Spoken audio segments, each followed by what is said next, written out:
Sorry about that. I just can't rein it in. It's one of the most sort of difficult things for me when I'm making these videos is to sort of rein in what I'm thinking about. It just right. Where am I? There's only 2 I missed actually. I think I mentioned in the last video it's 3. It's actually only 2. Right, do you like comedy and who's your favourite comedian? Well, if it might be just because I've not got my own sense of humour, but I love comedy. I love watching comedy. Sorry. I watch on the telly. I'd like to go and see it live more. I have, on the odd occasion, been to see some comedians live. I mean, you can't really fault it, can you? I mean, someone making you laugh, a whole room full of people laughing. I mean, what's there not to like? And why wouldn't you like it? I don't know, unless you're a goth. Actually, no, apologies to goths. Apologies to any goths out there. I can imagine you have all got your own sense of humour. Comedians, yes. I've had. This is another one. I've had to cut right down. Just a massive list, and I've had to highlight some that are probably my favourites. Although, again, it's another thing. I found it difficult to make favourites. I'll mention a couple. These are ones on the list. Doug Stanhope, an American comedian. He's sort of he's on stage persona, on screen persona. He's sort of like an angry alcoholic. I think he's actually an alcoholic. American comedians seem to have more to be angry about. They seem to be, they're slightly more political, which I like, which sometimes sets them above sort of British comedians. Maybe Americans have more to be angry about. And he's just a really funny bloke. You don't see him much. I've seen him on the odd occasion, but when I do, he always talks sense, and it's sort of his jokes. His jokes are sort of are about real things. But he's really good. Demetri Martin, a new one, a sort of a slightly trendier sort of stock comedian, but his jokes are more about sort of philosophy. It's just obviously, undoubtedly, a really intelligent bloke just by the things he writes jokes about. One of my favourite jokes of his is he said he had a television programme, was on E4 in Britain a few months ago, and one of his jokes was, I've got a time machine at home, it only goes forward at the regular speed. It's actually just a box with time machine written on the side. That might not sound funny, but obviously I've not got the delivery, but it was really funny at the time. British comedians, Eddie Izzard, just some of his videos I've got. Just Sean Locke's better in some situations than others, but again,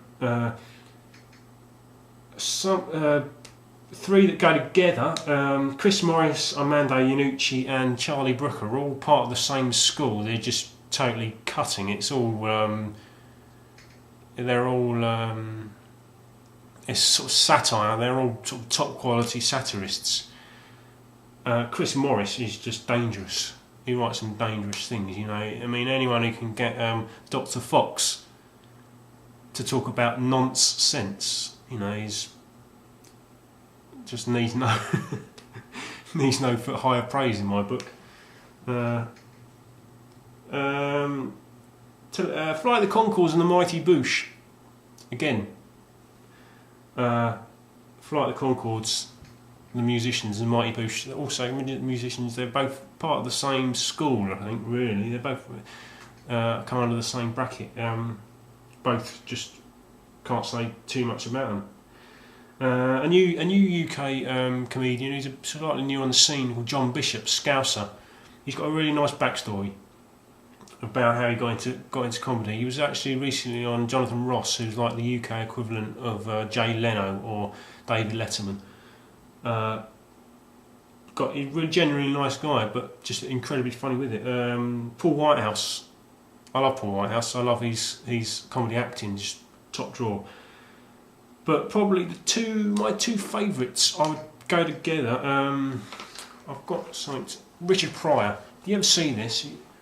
Get it? It's bloody hilarious. He's got such a tragic backstory about he was brought up in a brothel. His mum was a prostitute and a crack addict, and to come out of it in the way that he did, and to have the life that he did afterwards, even though he's still pretty tragic. And I think, did he die of Parkinson's? Can he die of Parkinson's? Well, he had Parkinson's. I think he's dead now, isn't he?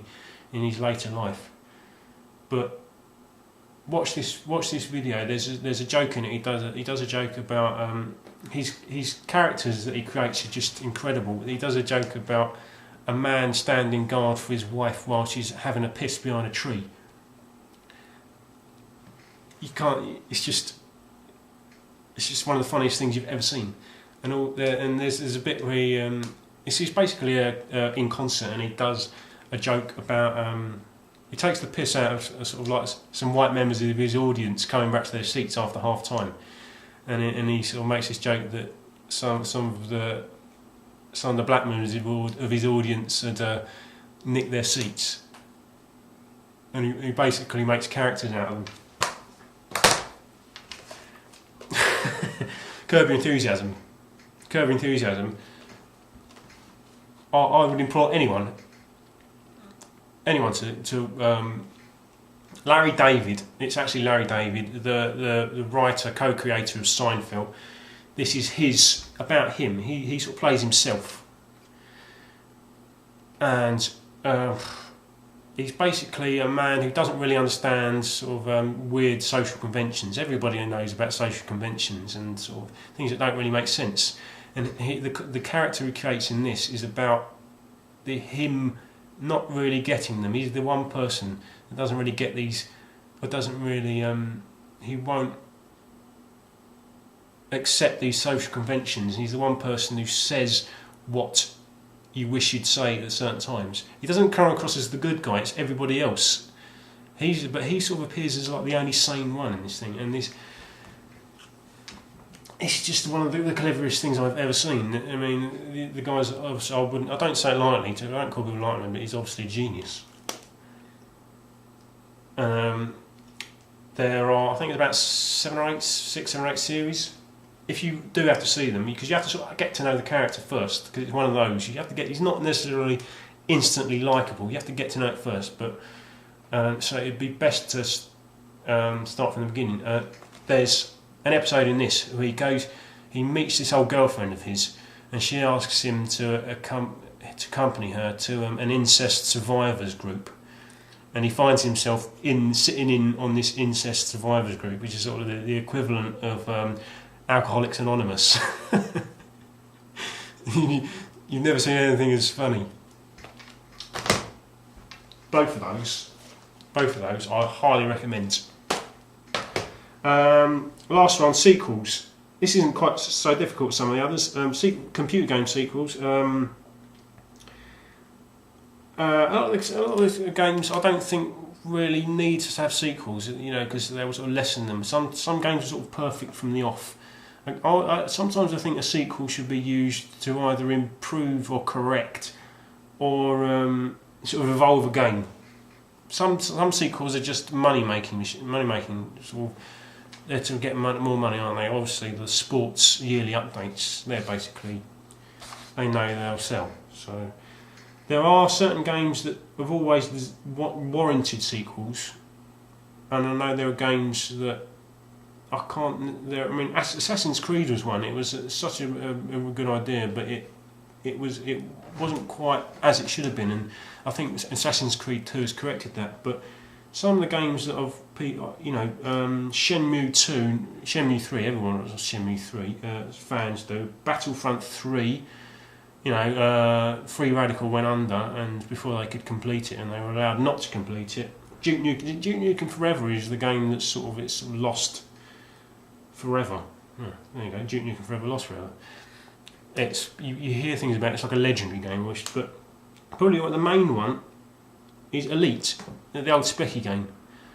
I've not ever played it, but I've read enough about it and I know enough about it to understand. I've seen programs about people who've made it to understand that if any one game warrants a sequel or an update, or to evolve into something contemporary, it's Elite, the old Specky game. So there you go. That's it. That's nearly two. That's 2 whole videos worth. And I've got to apologise for that, and I've got another tag video to do sort of later. So I'm sorry it took so long. Thanks for watching, and come back for the next one. I appreciate it. Appreciate everyone who watches. See you later.